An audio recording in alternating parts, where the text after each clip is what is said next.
Mijn webcam uitgezet. Moet dus een paasje stil zetten. Ah, there. All right, we are recording. Hello, Erik. Hello, Thomas, and welcome back, everybody, to episode 4 of Error Correcting Erik, where we go through the chapters of David Deutsch's profound book, The Beginning of Infinity. And of course, in chapter 4, we are talking about creationism. Or the chapter is called, the chapter is called Creation, and creationism is one of the subjects. Besides that, we will also talk about Darwinism, neo-Darwinism, spontaneous generation, Lamarckism, and then some other things like fine-tuning and anthropic explanation. I thought it was going to be a short episode because it's rather a short chapter. So I thought, okay, we're just gonna like fill half an hour and then we'll probably have discussed all of the subjects. But there is a lot going on in this chapter. So we will probably have a lot to talk about. Absolutely. As always, David Deutsch's writing style is how they call it knowledge dense. So sometimes entire paragraphs could become books in themselves. Yeah, that's exactly what I felt when I was reading this chapter. So we'll see if we can talk about everything that we discuss. Can we discuss everything that is described in the chapter? We'll see. It's actually funny that Brett Hall and his podcast, he actually split his talk about this chapter into 2 separate 1-hour episodes. So he talked for more than 2 hours about this. Wow. But let's dive in it. So creation and creationism, it's not only about creationism, but he also describes how knowledge is created, which is very interesting. And then he uses the argument of knowledge and knowledge creation to refute some other concepts, such as creationism and spontaneous generation. And the way I understood is how knowledge is created. And I believe we talked about this in the previous episode. He also relates it to genes and memes. He says, well, knowledge can be embedded, encoded in DNA into genes, and that knowledge is created by small variations and then selection by survival. So first you have the variation, and then you have the changes in the environment, which will allow that gene to flourish or not. So it is variation first, selection later. And how knowledge is created, the way I understand it, I'm sure you can fill me in on that, is that it is a very similar way. First, you have the ID. I believe he calls it conjecture. You have the ID, and then you have experimentation. You do some tests, you verify, and if it's false or if it's not false, then knowledge is created. So knowledge cannot be created out of nowhere. I believe that's also something that we discussed in the very first episode, that there's no such thing as reading the book of nature. It is not that all the knowledge is out there in nature and we just have to observe and gather data. No, we have to come up with the ideas first, and then we have to experiment. And that is how knowledge is created. Yes and no. Yes, in the sense that we create knowledge. Something that wasn't there before is now there. Like Einstein's relativity theory, right, wasn't there before. I mean, maybe other people again had it in their minds, but weren't able to share it. So we can't really speak to what we don't know. But what we know is Einstein was the first guy, and probably the only guy at that point, that had the idea and came out with that idea, and he created that idea. Right, that idea was not previously in our culture, in our minds, in the world, in the universe, for that matter. It wasn't there. I mean, maybe other species on other planets may have, right? But then those are more wild conjectures. So we have, and the reason why I say no as well, why what you said wasn't really correct, is because we have no idea the process of knowledge creation. We don't know. We know how it works and how knowledge perpetuates, and how ideas are more resistant, through human brains and minds, more specifically than But the act of the new production of knowledge, the creation of that thing, happens in our mind. We know that, but we do not know the mechanism of knowledge creation. And there are arguments to be made that like predicting the growth of knowledge and these kind of, well, which is in the later stage of the book as well, is inherently impossible Okay. to predict, because if you were able to predict that knowledge, then you would have it now. Yeah. So and that's not just a play on words. That is legitimately the thing, because otherwise, if you had a model that could predict knowledge, then you would have that knowledge. So it is an active creation. I think that's what the chapter does. It tries to redefine creationism as what it actually is. It's the creation of knowledge. And then what you have is you have two types of knowledge, for as far as we can say, is um, you have the molecular DNA knowledge, that is non-explanatory, and then you have our type of knowledge, human or persons, right? Persons knowledge, that is created. So what I found most profound when I read I don't know if it's this chapter, but when he describes that in order for there to have been the first DNA molecule or the first RNA I think RNA came first. Um, let's call that the predecessor to to DNA, because then I think RNA was more efficient, but then DNA was more robust, and then you get into the technicalities of what knowledge is. So, in order for there to have to come to existence, the format of the knowledge through DNA, right? So DNA is, let's say, the physical embodiment of that knowledge that creates life, right? And creates humans like us, but also trees and plants and all this stuff. So that initial first, let's say, DNA, that came into existence, the knowledge must have been there before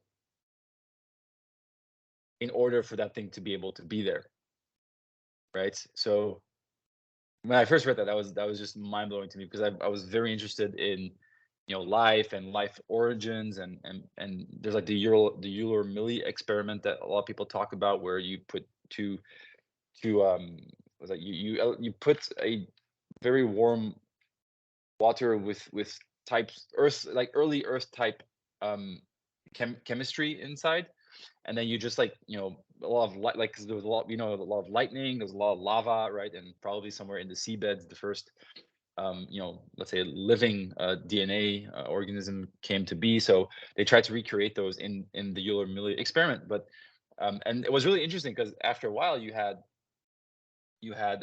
I think amino acids came out, Yeah. and then a lot of people, again, this is where we get into empiricism and sorry, more Bayesianism, where you think you just extrapolate and then there's life. But Yeah. you haven't explained, because we first of all, there's never been a DNA molecule that came out of that, and those tests have been repeated over and over and over again. And the analogy I think that David Deutsch draws is, it is the same as like walking past a pile of bricks, and then as you're let's say this metaphorical street, right? You're walking and you see a pile of bricks, and all of a sudden you expect a building, you know, with Yeah. heating and electricity, but you just saw a pile of bricks, like, and then the building. It's the same. It doesn't explain why we go from single to multicellular, and why intelligence as well and all these things evolved, and that's also where Lamarckism and um, these other things come into play, which will, creationism, is that, yeah, it attempts to explain something, but it does it with a bad explanation, that is purported to solve a problem but doesn't really solve it, right? So in this case, knowledge doesn't need. So yes, you test knowledge with reality, because everything exists in reality. That is kind of the definition of reality.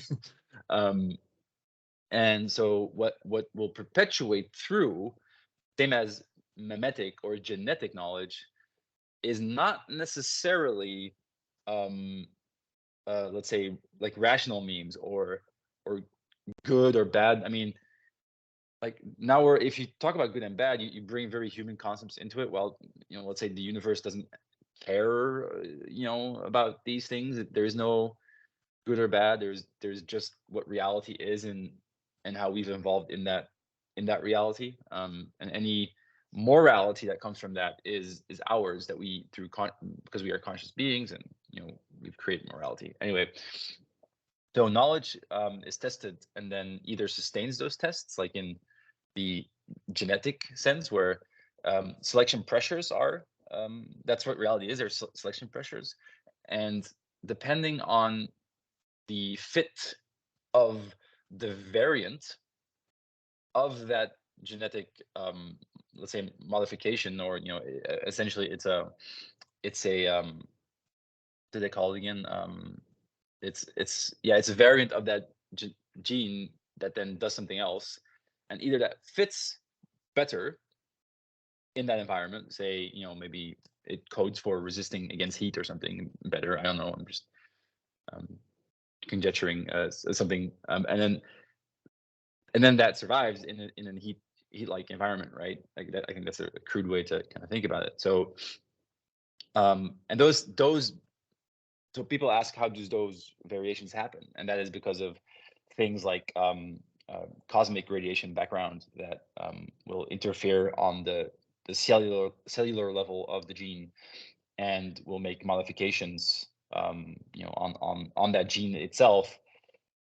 Let's say quasi random in a sense, because there's just always radiation coming, and our cells are affected by it all the time, in a sense. So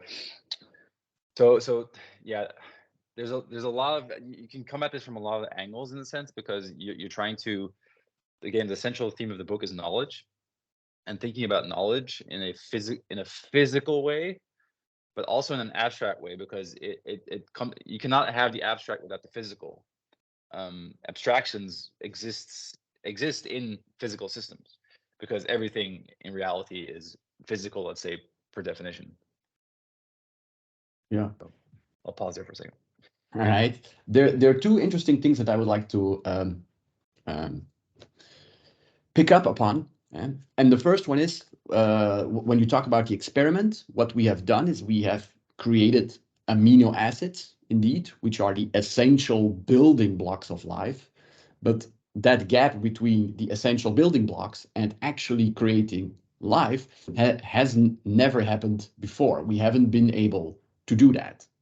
So never have we been able to create a complex DNA molecule or a multicellular organism, even though the experimentations have been done over and over again. Yeah. Because we don't know how. Yeah, exactly. How does that step make? And indeed, because sometimes that experiment is referred to, oh, we have created life in a tube by shooting some lightning in it or running some electricity through it. Well, not really. That's the brick argument. What we have created is a bunch of bricks, a pile of bricks. But you need a lot more knowledge to turn that pile of bricks into an actual house, which is a complex system. And that we haven't done yet. And there's an interesting... Funny. Yeah. So just a quick, it's funny how many people are out there that actually think that had solved the problem of how life came to be. It is profound. That idea, or that meme, that the Euler Miller experiment was somehow successful in its problem solving of what life was or is astonishing. Even in academic circles, is very profound. Yeah, exactly. I've heard that plenty times before. Oh yeah, we have created life in a tube. Well, no, we didn't even came close. We created a bunch of bricks, which is the first step. But all the other steps, not yet. The second thing that I thought was interesting, and you say like variations in genes might come from like cosmic radiation. They do come from there. There's a Dutch podcast called Nerdland where they talk about science, and in one of the previous episodes they said that they have observed like a single letter of DNA due to some quantum effects, like changing into another letter. So that might be caused by maybe cosmic radiation, but that quantum variations could also be an explanation or a reason why genetic mutations happen. But that has been, that's an early stage of research, something that has been observed. So I thought it was interesting. It could be cosmic radiation, probably is. Maybe it's a combination with quantum effects or something else. Well, I mean, it's that would be a bad explanation, because just invoking quantum effects is the entire universe is quantum. So it doesn't explain anything by saying it's a quantum effect, because you are a quantum entity. We are, everything that you see around you is I see. quantum, because we live in a quantum we live in a universe that has quantum theory as its most deep, kind of current understanding that we have about the universe, is that it's quantumized or quantized, sorry. And that's also what Deutsch proves, right? He proves that it's all the qubit. He has a really interesting article about this, about the qubit, and where he says that the qubit could be the smallest thing there is.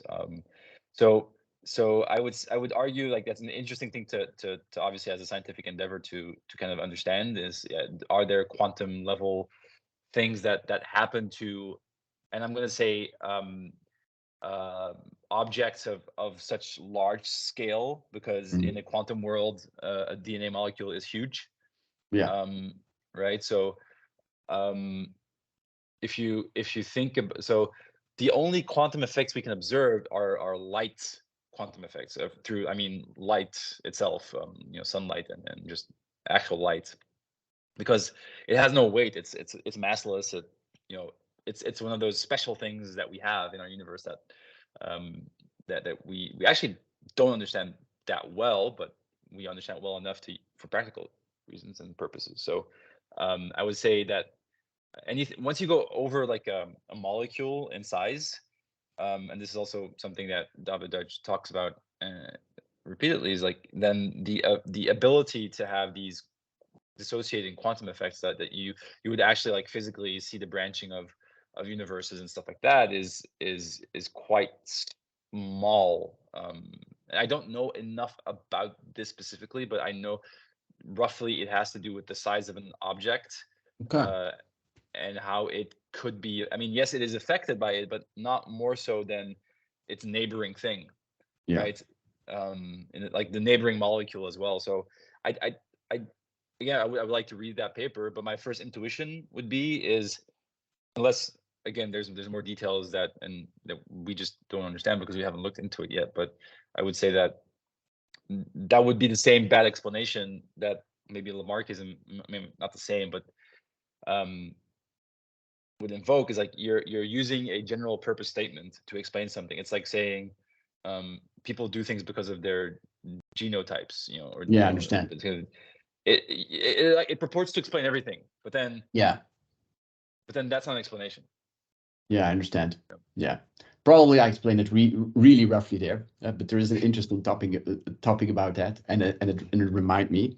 You mentioned Lamarckism, which is a good bridge to go to the next subject. Something that I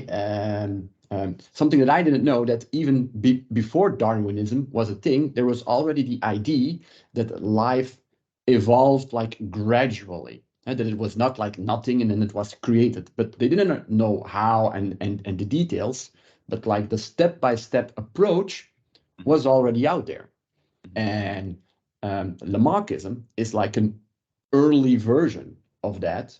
And I also think sometimes a misunderstood version of Darwinism, because I've heard people explain Darwinism while they're actually just explaining Lamarckism. And it's a typical giraffe example, because a giraffe is constantly stretching his neck.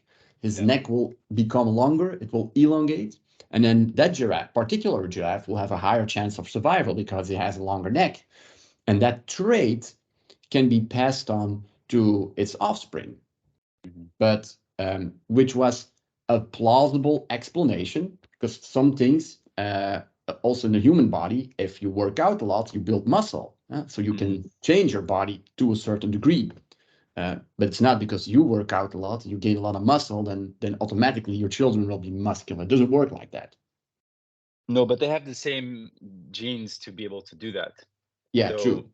the genes do express the ability to create that muscle, right? If that is even something that makes sense in saying technically, but I think you know what I mean. So you do pass on those genes to your offspring, in a sense. But then, so yeah, what you touched upon is very interesting because you have these, indeed, it almost a lot of times when you see on that that scale of humans, right, where you have like that monkey, and then you have the other monkey, and then you Yeah, have yeah. the other, and then they always go like Us. bigger and yeah, Yeah. stand up. It gives this sense of arrow. It gives this sense of direction. I think that's what a lot of, and what I also got wrong is that there is no direction in evolution. It has no arrow. It is completely blind. It is a blind mechanism. It doesn't it doesn't want to go anywhere. In the if you know, and it makes no sense Yeah. to say that because it is itself not a thing, a conscious being, but it is random, and it only works to solve a problem in the niche that where it is in reality. The gene that is, so in your zebra example, yeah, that's always the first one that people go to, as well as let's say the trunks of the elephant example as well. Mm. So if you would, again, this has to do with how you look at data, and how you have to have an idea first before you interpret the data. Because if you would apply the same thinking on an elephant's trunk, then you could say that evolution is designing for ever bigger trunks, Yeah. in a sense. Or in our case, we thought it was our brain because we always saw the brain size increasing. So we we assumed, again, this Bayesian mistake is, you assume that somehow, because you see this pattern, that there is actually a relationship between those things, and that we are evolving for ever more complex brains. And like complexity sometimes is seen as the arrow of evolution. Well, that's not necessarily the case. So as we apply this to, like, let's say, other planets or other aliens, maybe there's no reason to assume that evolution would have evolved complexity again.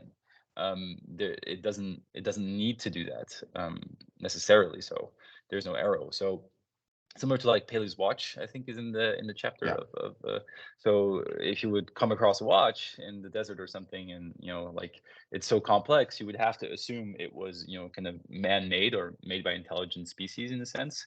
While that's what the creationists often use as a conjecture of why God exists. Because look at how complex we are. Like, it surely cannot look. We're so well designed. Well, there's a lot of refutations against that. First of all, we clearly have these, you know, let's say, remains of our amphibious Yeah. genetic heritage, where we have this nerve that passes just up and down. I forget what the name of the nerve is, but basically it just goes up and down to end up right where it was, because as we were fish in the past, like, those organs were closer together. And then as we evolved, um, evolution cannot redesign. It can't go back to a previous state and kind of like rewire. It needs to work off of what it has incrementally. So um, and then the other thing there is that, first of all, how do you explain God then, right? If you're gonna invoke a God, like, how do you explain that guy? um, that's also a problem, because obviously it's a supernatural. um, you invoke supernatural is always a bad explanation, because then you say there's something you can't explain, and there's something you can't understand. um, so then we have, what was a really cool little thought experiment. Well, the creationists, what they like to say is, but look at how complex we are. The chances of this having come randomly, let's say, are close to zero. And they say Yeah. this using, for example, the genetic, like, I think our genetic alphabet, if you will, like all the T's, the A's, or I forget what the letters are. But yeah, so in those combinations, they say, look, like, if you would apply mathematics, and combinational theory, it would be so it would the chances of this having come randomly are quasi zero, they say. So therefore, hey guys, it can't happen, because something or somebody needed to have to done this in the first place, which, again, I mean, was a bad explanation. However, I remember having read this a while back. This doesn't come from the book. Is that um, they always use the monkey and Beethoven analogy. They say, Mm. how long would it take 10 monkeys to randomly write out, or Shakespeare, sorry, to randomly write out Shakespeare, like, in the same letters, words, like the entire same thing. Like, what is the chance of 10 monkeys just at typewriters going at it and randomly creating Yeah. Shakespeare? And obviously that's very that's not very small, and would literally never happen, because it's a bad analogy, first of all. But then the interesting thing I found is that once you give in this the refutation of this mathematical refutation, um, is that once you have the building blocks that we were speaking about, let's say these chances, if there's such a thing, which is also something David Deutsch pushes back onto. He says there's no such thing as probability, actually.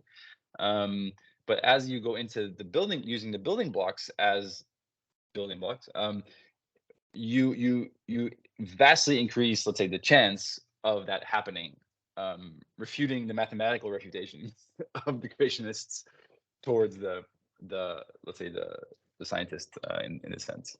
Um, but yeah, it's yeah, I'll stop there. Sorry. And the prop. In the meanwhile, I looked up the name of the nerve, and it is Okay. the recurrent. I'm probably gonna pronounce this wrong. The laryngeal nerve, and it connects the brain to the larynx, which is like this part of your throat. And what it does is it starts from the brain. It goes, I believe, like around the heart, and then it comes back up. From the time that we were fish, indeed, because the brain and then the throat of the fish, they were very close together. Mm. And there's actually a video on YouTube of Dawkins where they dissect a deceased giraffe and they follow that nerve. And indeed, in a giraffe as well, the nerve is meters long, goes all the way from the brain through his neck and then all the way around the heart and then all the way back up. So it's Yeah. meters long. It's twice the length of its neck. And there they Yeah. actually dissect it and they show that and they use that as one of the arguments against creations, because there are a lot of bad designs in our body, such as that one. But of course, that one doesn't cause any problems, but there is also leftover stuff in our body, like the tongue valve, I think they're called in Mm. English, or the appendix. These are Mhm. leftovers that, to as far as our knowledge goes, serve no purpose, but they can actually cause us harm. And they can get Mhm. affected, and we can actually Mhm. die from that. So that's, of course, an argument against design, because Poorly it's designed. clearly an indication of a bad. If you would design something, you would design it good. You Yeah. wouldn't on Yeah. purposely design it faulty. Exactly. Maybe you wouldn't design it perfectly, but yeah, like faulty design makes no sense. Yeah. And that is related to the pocket watch analogy, because I've heard that one before. There's a YouTube channel called Rationality Rules, Mhm. and sometimes he discusses topics which are closely related to what we discuss. And that was actually the first time I heard about the pocket watch analogy. And he uses rational thinking and like logical fallacies to explain and to debunk the argument of the pocket watch for as an argument of creation.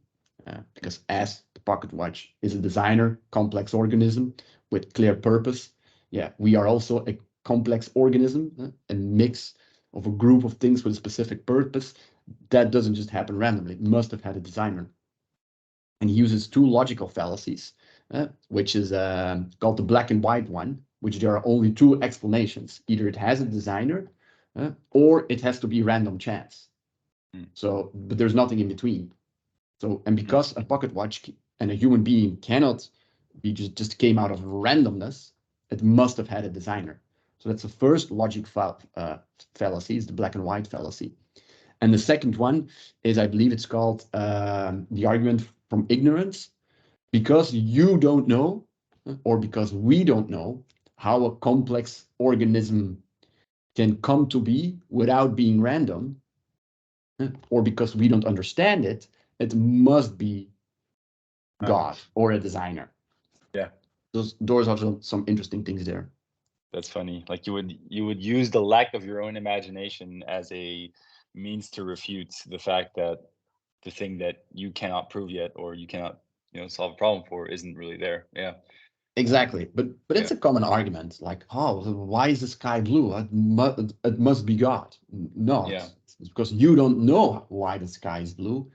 You think it is God. Yeah, because we don't know yet how amino acids turn into complex molecules. Nobody knows yet. It must be God, which is of Indeed. course, yeah, a bad argument. Indeed. No, and Yeah. that's as we go into, I think maybe now, to the neo-Darwinistic way of looking at things is, you'll find that a lot of people, and me myself, right, got it wrong conceptually, is thinking that somehow it fits the purpose of the species, right? I think Yeah. that's what a lot of people think, is that, and that's where all this game theory comes into play. And you look at, all these very, very complicated statistics are applied to understand what will evolve where. And again, there's no arrow, it's blind, and there's no way to predict where it will go, because it's blind. But anything that is evolvable can be evolved, in a sense, but that doesn't mean it will evolve, right? And those are two very distinct different things. So that's one. And then the other, um, the other item to add there is that, you you have all these examples out there that refute the fact that the species or the organism. So first it was like it's the organism that, the longer giraffe neck, right? And then you come into this. Oh, it's where the species benefits. But then David Deutsch also has this whole thing about, I think, certain birds, where Yeah. they nest in one month and not in the Yeah. other month. And he does Yeah. this, kind of, he kind of walks you through Yeah. this fallacy I'll again. explain it afterwards because I recently read that, so it's fresh in my memory. Yeah. Yeah, go ahead. Yeah, tell me. Right. So what you're saying now, there are two common misconceptions about evolution and Darwinism. And the first one is, oh, it evolves or it works for the benefit of the individual.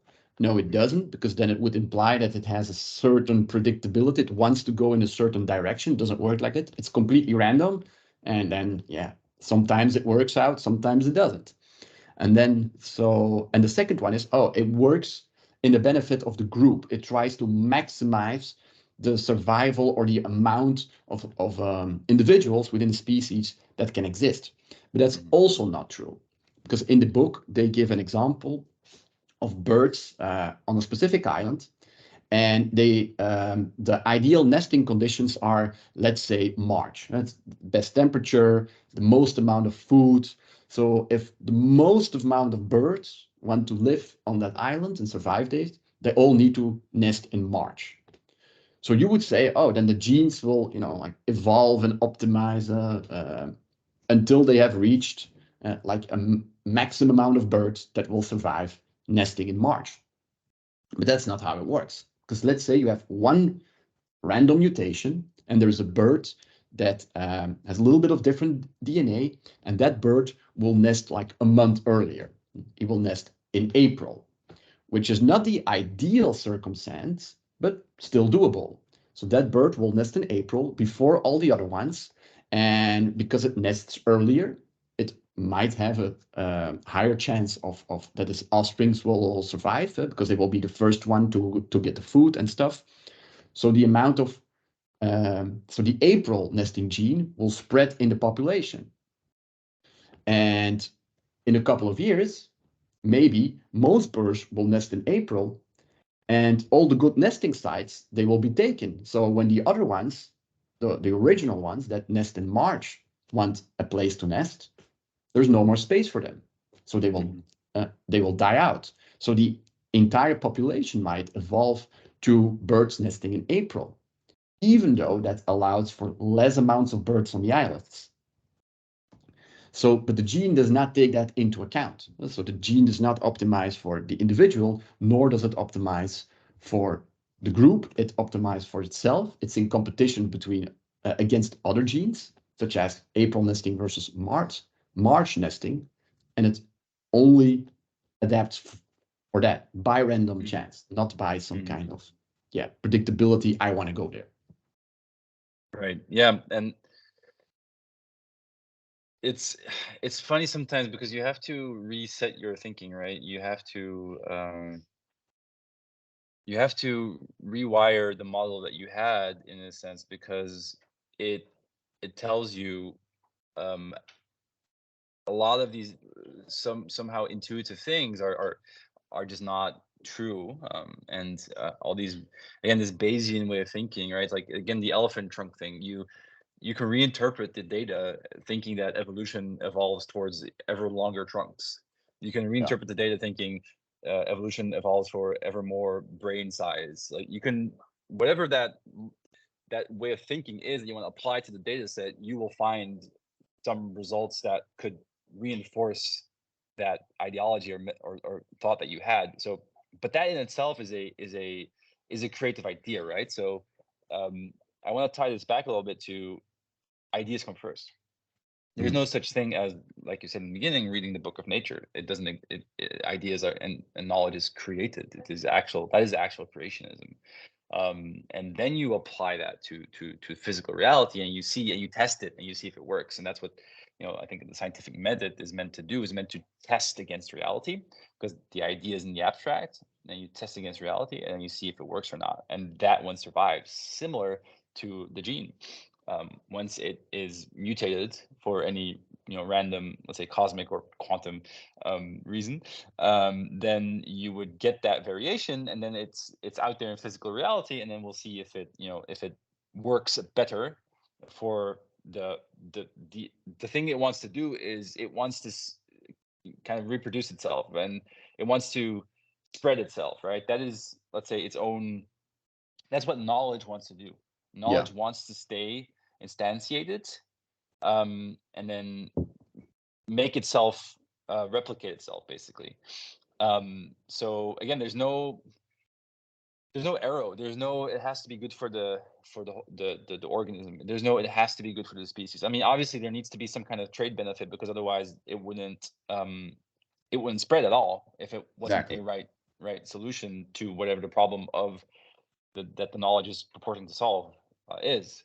So, but it doesn't directly indicate any of those things. And I think we talked about it last episode. The peacock tail, the male peacock tail is one of those examples where it doesn't really help it to survive at all. It actually puts it in more danger. But it does attract females quick, and it gets him laid, right? And then that spreads quicker. So there's a lot of these examples of the genes are. I always like to think of, like, the genes are just fighting a war out there, and they are just trying to make themselves be more there, right? Yeah. To say it very simply, and that's also what I think a lot of people. If you look at it that way, then you look at nature a lot differently. I think you don't. They always say, when you look at, like there's two movies that you can watch. And movie one is from the perspective of the tiger that is trying to eat the antelope, and it doesn't get the antelope. But if it's from the perspective of the tiger, we as humans, we identify, then we empathize with the tiger, and, oh, poor thing, it didn't Yeah. get its food. But then once you do the movie from the deer's perspective, you think, no, get out of the way from that mean Yeah. tiger, Yeah. right? So depending on, like, what you emphasize in your story, we are very we identify with the thing, that the story, that a very compelling story, in a sense. So to me, if I look at nature now, I don't look at it anymore from, oh, poor deer or good tiger. It's like, no, those are genes fighting amongst themselves, and often these like the dynamics of the coexisting genes across species actually are there because of each other, right? You have the predator prey relationship that actually helps evolution to Yeah. progress quicker, because it takes away, let's say, the less fit ones, if you will, right? um, which brings me to my last point. And I'll pause for a second again, but uh, the the for as much as we do understand evolution, we actually don't know a lot about it. We don't know how it was started, right? Um, we don't know the exact mechanics yet that drive it. Not as well as we understand, let's say things like relativity theory and stuff like that. Like, because they like to call evolution, or Darwinian evolution, neo-Darwinian evolution theory. They like to call it a what the a science project, I think they call it. It's like Yeah. a more overarching nomenclature that they give it, because it's not something you can, and this is often an attempted refutation of it, is they try to refute it because it is not testable. You cannot test it because you can't recreate it, right? So they say because it's not testable, somehow it's not scientific. But Mm. that is itself is not true, because if you would, for example, in the Permian frost is the permafrost, Yeah. if you would find a bunny in there, then you would have known that bunnies evolved in that time, right? So the in this case, the lack of there being, or the fossil residue of those bunnies, right? The lack of there being bunnies in the Yeah. permafrost is kind of it means that no bunnies evolved at the time, in a sense. So Exactly. um, but it's because it's a little bit, it's you can't, we only know of one life event, Yeah. because we all literally on this planet have the same genetic origins. Every living thing on this planet has the same genetic origin. So um, it's difficult to to talk about anything else, but it is one of those explanations with reach. So you would assume, based on our best knowing, that any other planet, life would also go through evolution, um, like ours did, um, because it's a good explanation, because in genes you have, I don't know the details anymore, but what all the constituents are of Darwinian evolution in its mathematical formula, let's say, but Mm. it's a hard to vary explanation. Yeah, exactly. And it's interesting that you say that it doesn't have an arrow. That implies, and that's actually what happens, that organisms or species can evolve from more complex to less complex. And to give a beautiful example of that, this is not something that's written in the book. This is just something, that idea that I got from us talking about this. It's like flightless birds. A penguin doesn't fly, but its ancestor probably did. But at some point, if there's enough food on the ground or in the water of whatever, and you don't need to have your wings anymore, and which you could argue a bird that can fly is a more complex organism than a bird that cannot fly, you can actually lose that trait. So species can evolve from complex to less complex. Is And that true? I don't know, but is that true that the penguins' ancestors were able to fly at some point? I believe probably not penguins, but some bird. Why are there flightless birds? Uh, I believe that But you're saying that the bird that could fly evolved into a penguin that couldn't fly. That's what you're conjecturing. So I'm just wondering if I that's the believe case or so. not. Yeah, Okay. I believe so, or at least some kind of common ancestor, because they're more flightless birds. They probably had an ancestor that could fly. Who Uh, knows? who knows? Yeah, I believe it worked like this. Maybe we should do some research on that We should look that up. due, Yeah. due, due to next episodes. And I think that the thumbnail for this episode can be a flying penguin. That would be really cool. Yeah. Just like Yeah. the thumbnail for the last episode But was a peacock scaring away a cheetah exactly. with his feathers. Yeah. But Talking about just yeah, just to come, yeah, to go deeper on the flying thing, there yeah, are what are called convergent phenomena yeah, that we see out there. Like across species, there's flight, right? yeah, exactly. Across species, there are eyes. Yeah, Across species, there are um, you know, and I forget what all, but there's a list of all these what we know exactly. are across species convergent things that evolution does seem to get to, Yeah, regardless of its origins, in the sense of so. But then like intelligence is not one of those. yeah, So a lot of people like to say, oh yeah, with that arrow mindset, it evolves into, like we are obviously the apex, in the sense of, evolution was meant to come to us, yeah, which, again, as we've said multiple times, it's a blind process. It doesn't need to go anywhere. But I don't think there's an explanation yet for why these convergent phenomena are there, because there must be an explanation, because everything is explainable. But I'm not sure if there is one. So I'm not going to say anything about that anymore. yeah. The I just looked it up. The most common one of convergent evolution, or a really well-known one, is carcinization. And it says here on Wikipedia, because that's the one that I read about once, is a form of convergent evolution in which non-crab crustaceans evolve a crab-like body plan. So there are a lot of crab-like creatures that look very similar, but that are not closely related. They evolved separately to a crab-like creature because that body plan, with like the round body and then the legs and the big claws, just seems to be a good adaptation for their environment. So it's a well documented carcinization. Very interesting to read up about. Interesting. There is one more interesting theory, and I had actually described in the book, and I had never heard about that one. And it was an explanatory theory before Darwinism was a thing, and it's called spontaneous generation. Yeah. And I thought that was really funny because the idea there is that especially non-complex organisms, and there seems to be like a continuous, endless supply of them. Wherever you are, wherever you go, you can see like mice and rats and rodents and bugs and insects and worms and maggots.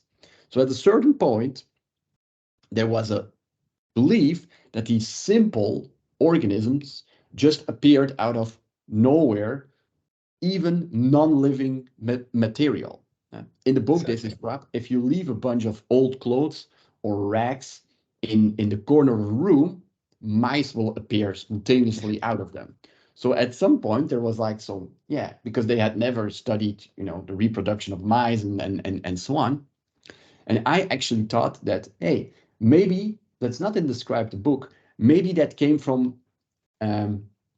analogy thinking from organic material. If you leave a bunch of bread and you just leave it there, mold will grow on it and like maggots will appear on it. And if you have no knowledge of spores, of the reproduction of insects, you might seemingly think that it appears out of nowhere.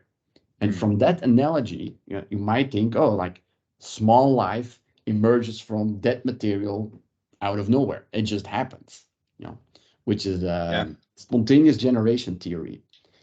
And the most funny part about it is even when Darwinism was already commonly adopted, it was believed that simple organisms like mice did not evolve from Darwinism, that Darwinism was for complex organisms, and then all these small, simple creatures still just spontaneously generated. And I thought that it was a really funny concept, that was the train of thought at the time. Some people still believe the earth is flat, Yeah, exactly. But then somehow the moon isn't, and like Says who? Yeah, the flat earthers. But yeah, no, indeed, it's often what is used in, if you talk to people in social settings, and they talk about things like climate change, or they always say, yeah, but you cannot refute, the majority of scientists are in agreement in an insert, whatever it is that they're discussing. Consensus of something does not mean it is true. Right. And I think that's just always, and people tend to agree when you say, look, but there was a time where we all thought, that the sun was rotating around the earth. Did that make it true? No. So I always find it so amazing that people invoke consensus often as to the legitimacy of certain ideas, which again have to do with the mimetic evolution of that idea, right? So that idea spreading is similar to what you're describing now, is that other people they couldn't believe it yet because it was a novel idea. It literally imposes on worldviews, and often authorities, like in the past the church had vested interests into having people not be too critical about certain avenues of things, and therefore would oppose it, right, as well. So it is just wanted to add that in about the consensus thing. That's an interesting in take indeed. There is a part in this chapter that I don't fully understand, and that Deutsch uses the creation of knowledge to refute spontaneous generation and things like creationism, but I don't fully understand those. So maybe you can elaborate. For example, it says, if there would be like a creator, where did that knowledge of knowing how to create the earth, came from? Which I don't know. I don't really follow that argument yet, because if you invoke a creator, you assume that the knowledge and the creator and all was always there. So I'm not sure how that argument works. And the same goes for spontaneous generation, because he says, yeah, where does the knowledge to turn like a bunch of old clothes, rags into mice, where does that come from? Mm-hmm. So I think I can maybe help you out there a little bit, because I Yeah. also struggled a bit with that initially, because you're still looking at knowledge as something different currently. So again, remember, front and center here is taking knowledge seriously as a abstract thing running on a physical Mm, system, right? yeah. And in a sense, so that's knowledge. Um, that's kind of the Deutschian definition of knowledge, is that it says, and it defines knowledge as well, in the sense, it is something that's useful, it's something that solves a problem, you know, regardless of what that problem is, right? It can be, religion solved a problem, right? It doesn't make it, let's say, right, in a sense, but it um, as once you view knowledge that way, it means you what precedes that knowledge. So Mhm. and I think maybe a better way to walk you through that mentally is to say, remember that Yuli Miller experiment about the bricks, and then Yeah. so what's the knowledge of creating that first DNA strand Hmm.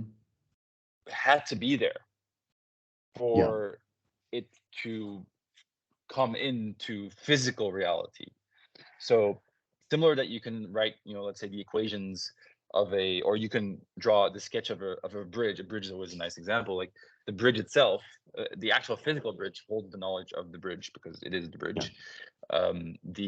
If you program it in a computer, that also holds the Yeah. same knowledge as the bridge. If you write it on a piece of paper, that also holds the same knowledge of a bridge. Like I could give you either one of those, and with the sufficient background, you you would have the knowledge of building a bridge, Yeah. or of the bridge itself. Similarly, um, like it has to uh, it has to be somewhere first. But then we don't know, right, how it came into existence. We just don't know. Yeah. But it would have had to have been there in order for it to appear. Appear makes it sound like like a creationism act, but that's not what I mean. Maybe transform is a better way of saying it. Like the knowledge had to transform into DNA, Yeah. and then once it solved, once it was, let's say, suitable, and it it was knowledge, and then it wants to stay there, and it wants to multiply itself. And I think also currently we don't have good explanations as to why it would multiply, even why it would, why it does that. And that's also what I think Deutsch's philosophical insights are more profound. I don't think he doesn't claim to be any kind of evolutionary biologist. He just says the knowledge embodied in that DNA string, um, is real, Yeah. but could not have come out of thin air, literally. Exactly. Um, Yeah. and that's the same argument with God. Like whatever that God thing is, it could not have come out of thin air. Yeah. And plus, if it did, how do you explain that? Yeah. So Yeah. you bump the problem one, like, what's the expression? You Yeah. bump Just it like one one level up. Yeah. up, yeah. And the Yeah. One same is level with deeper or whatever. Yeah. the simulation argument that a lot of Yeah. people now like to run with. It's the same thing. It's the exact same. It just now explain the simulation. Like, Yeah. Where does that come from? Yeah. where does that come from? What is that? That it's just reality plus stuff.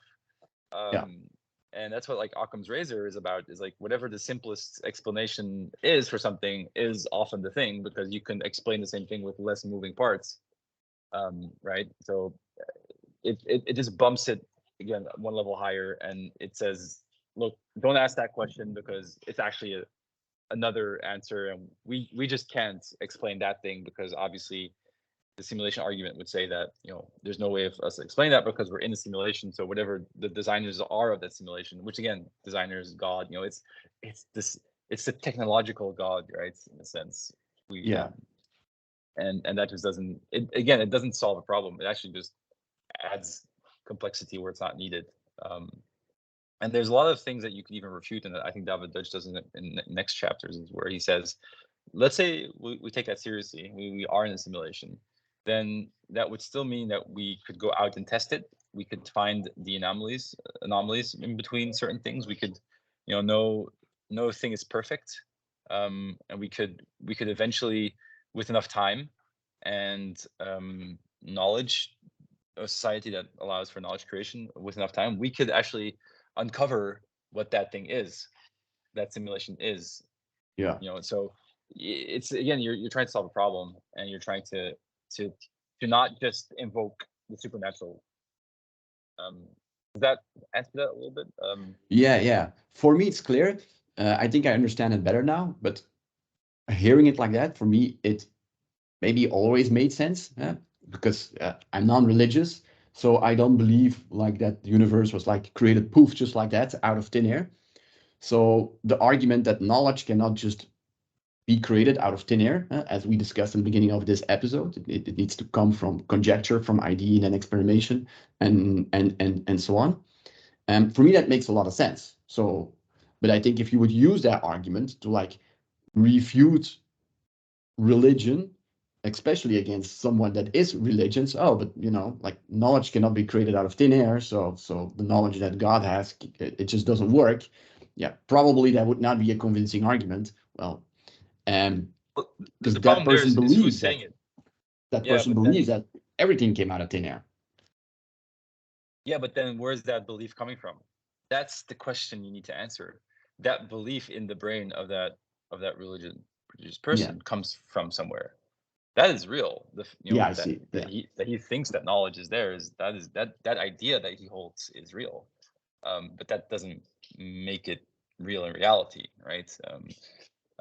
But it, like, religion does solve a lot of problems, and that's why it's such a powerful meme throughout history, because I think we need a sense of purpose, but now we're getting more the philosophical side of things. So, but I would say, again, like a person's lack of imagination is not the answer to there is only the thing that I can think of, right? Yeah. And that's what you start with as well, is that this the two fallacies, right, of creation, the logical fallacies that you mentioned before. Yeah, black and white, and I think argument from ignorance it's called, or something. Exactly, same thing. It's an argument from ignorance. It just means you can't think of anything else.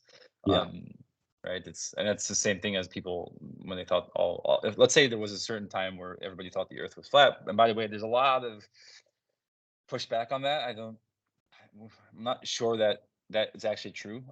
But in this hypothetical, let's say there's a world where we all thought it was flat at a certain point in time. That doesn't make it true.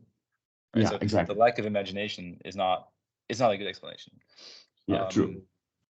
And the negative of an explanation is also not an explanation. Like, so you cannot say the not explanation is the explanation, because you would need to explain it by itself. And that's often what people do as well, is they say, oh, because of your thing, what you're trying to explain is not there. So then that means, oh, it's the negative of that. I think there's a couple chapters in it's coming. I didn't explain this very well. But okay, we'll part that one for one of our next chapters. There was one more part. It's near the end of the chapter, which I didn't really fully understand. Well, I understand like the basic concept, but what is the meaning exactly? What's the interpretation? Why is it like written there? And it's about fine tuning. If the constants of laws of physics were slightly different, there would be no life, which is something that I've heard before, which I understand. But why is that related to knowledge, and why was it important to write about? And then also anthropic explanation. It is only in universes that contain intelligent observers that anyone wonders why phenomenon in question happens. That one I also understand. If there's no intelligence in the universe, then kind of makes sense. That nobody wonders. Then there's no explanatory knowledge, and so on. So, but so that I understand. But what's like the impact of that, of those few paragraphs And the reason why it's there, I didn't fully grasp that one. So it's a big topic in the scientific community, is this fine-tuning argument, is where they say, look, and it's the same creator argument again. It says, look at how fine-tuned all these constants of nature are. If you would switch one of them or just slightly change one of them, like our universe like theoretically collapses, and you know, it couldn't come to it. So again, it's invoking the supernatural. It says somebody, something, some god, some simulation architects have dialed the universe in such a way to allow for life. Yeah. So that's why he brings it in, because it's the modern version of creationism. I see. And that's always what theology tries to do. They try to use, and I'm not saying the people that think of this fine tuning are religious. It's just that, again, we have this inclination to reach the supernatural, it seems, and that's why it's important.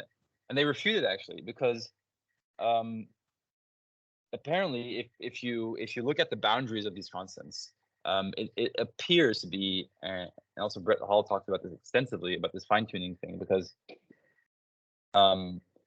when you talk about there's certain constants, I forget what, like you have gravity and all these, you know, the electromagnetic weak force, the electromagnetic strong force. The electromagnetic, you have the weak and the strong force, and then you have, you know, gravity, which is not a force, obviously, and then you have electromagnetic, weak, strong, and gravity. So if you fiddle a little bit with these, like electrons, molecules, you know, atoms don't exist, and yada yada yada, right? So the entire universe, as we know it, didn't exist. So people have somehow have issues with grasping that can just, again, like evolution doesn't need to evolve into something, but it can evolve into something.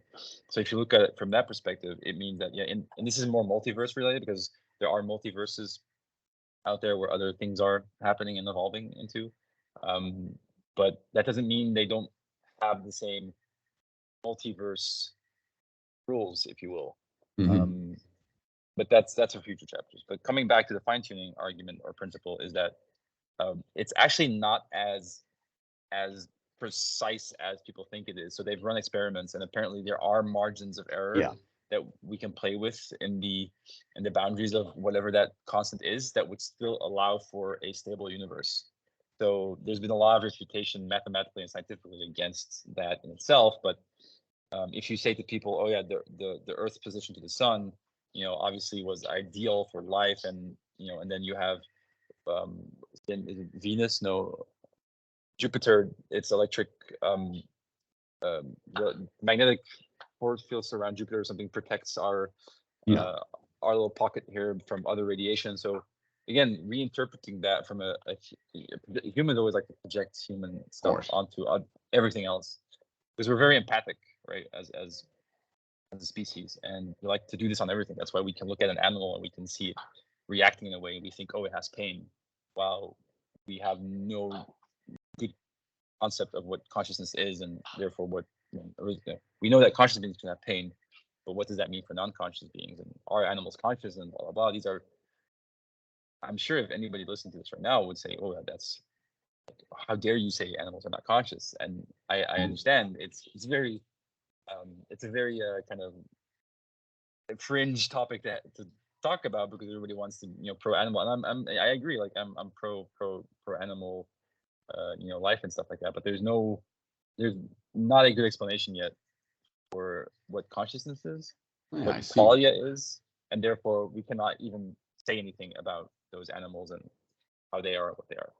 Again, that spectrum that we were talking about during our last episode, like there's not a spectrum of intelligence. There is a universal explainer, or there's not.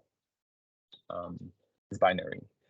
So the fine-tuning argument is flawed to begin with, and just attempts to, again, invoke a supernatural thing that has set the dials to life, right? In a sense, that's why it was included. Okay, I understand it better now. For those who are following enough through video, there is indeed a diagram in the book. I believe it's the first diagram, where they explain, where David explains that indeed, like some universal constants, they're not. They have some kind of range. If they would vary slightly, it would be fine.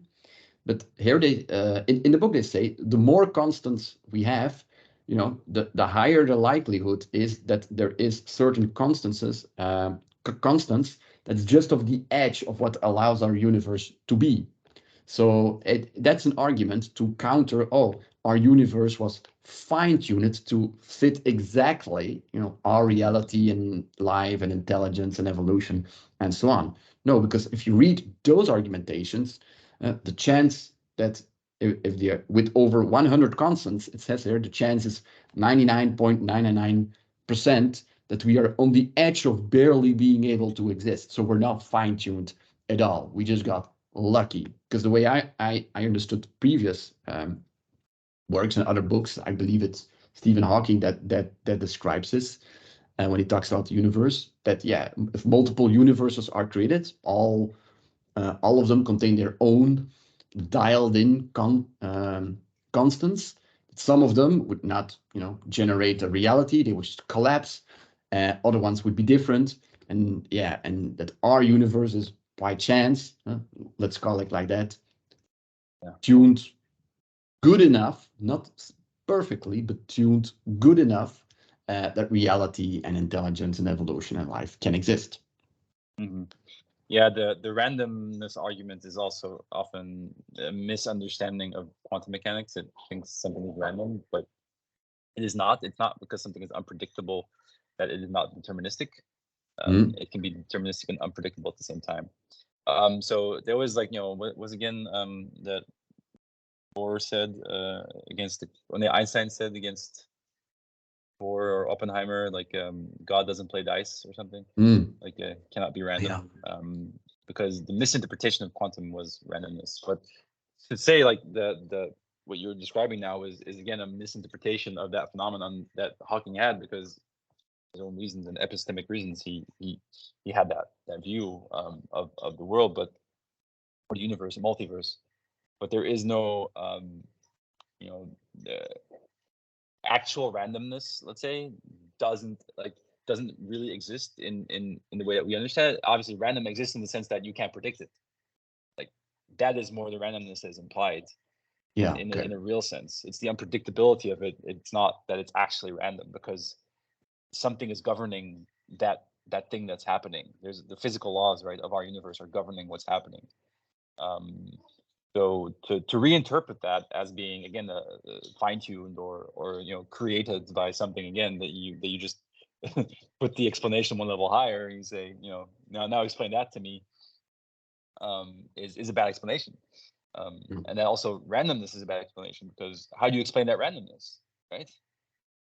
That itself is an explanation also of something. So it's random. Which is a thing, right? So explain the randomness. Yeah, it's putting it somewhere else, right? So that's, to me, was also very interesting to read these things and to go through that, because it does confront you with kind of new concepts of people reinterpret things, people anthropomorphize, right? They put human style of thinking onto things, and that is often wrong, if not always wrong. Yeah, absolutely. Cool. All right. In this chapter, we read about Darwinism, about spontaneous generation, Lamarckism, fine-tuning. We also talked about the pocket watch, our argument about how knowledge is created, how it is related to genes and memes. And are there any, those were all the subjects that I picked up from this chapter. Are there any other last things that you would like to add before we close off the episode? I just wanted to share, first of all, that I'm going to share now, is that there is a Instagram page, obviously, that I have, that we now have maybe, called Critical Rationalist, where I try to post sometimes good quotes of Karl Popper and David Deutsch. So it's kind of if I'm in a moment in my life where I think of something where that philosophy that inspires me, then I think of a quote of these guys, and I look it up and I post it. So Just wanted to call that out. And then as Cool. well as I wanted to show this with whoever's watching is the tardigrade. In evolutionary terms, I think this is one of the most fascinating creatures I've at least come upon in my Yeah. life. And I won't read through it entirely, but this thing can basically survive in almost any condition for at least a couple of minutes to half an hour in some of the like extreme conditions of 150 degrees Celsius. You can like shoot it out of a rocket and it would still survive. The vacuum of space, it can like not eat for a year. It is crazy, this little thing. And it's everywhere on this planet. And NASA uses it as well to do experiments at zero gravity because it can survive in these kind of vacuum of space things as well. Sorry, not zero gravity, but microgravity is what they call it. Yeah. But Yeah, I see it yeah, here on the Wikipedia page. We'll put the link to the Wikipedia page in the show notes. It consists, what is it? 30 years at -20? yeah, crazy thing. Yeah, 30 years at years at minus -20. 20 degrees Celsius, which is crazy. It survives radiation at very high dosage. It's a crazy thing, and I think it's one of the most interesting things ever. This little thing. Yeah, it's a tiny microscopic creature, I believe, invisible with the naked eye. The large ones can become somewhat visible to the naked eye, Yeah. but it's like 0.3 millimeters usually, so that's Yeah, indeed okay. maybe small to see. But I think the largest that they have been able to find is like 1 millimeter, I think. Cool. So yeah. Anyway, I wanted to add with a little interesting animal. All right, nice, interesting animals. And for people who would like to read some interesting quotes from David Deutsch, Popper, quotes that he has written in the book or that he has written or spoken somewhere else, we will definitely add the link to the Instagram account as well. To add, I asked him for permission to do that, and he Yeah. gave it to me. So Awesome. So we have the man himself seal of approval to the Instagram account. yeah, to use his quotes indeed. Cool. On that bombshell, we will finish up this episode. So I want to thank everybody for listening and watching. And in next episode, we're going to talk about chapter 4, which is titled The Reality of Abstractions. So Chapter hope to 4 or see you guys 5? very soon. Sorry? Is that chapter 4 or 5? That's 5, I think. Chapter 5. Yeah, indeed. Excited about that one. That's a really. I mean, it's all amazing. Yeah, we're excited. I'm excited to read about it. I'm going to read it in the coming 2 weeks. And then, of course, we'll have our next episode about it very soon. Awesome. Thanks, Erik. All right. Thanks, Thomas. See you next time. See you. Bye-bye. Bye.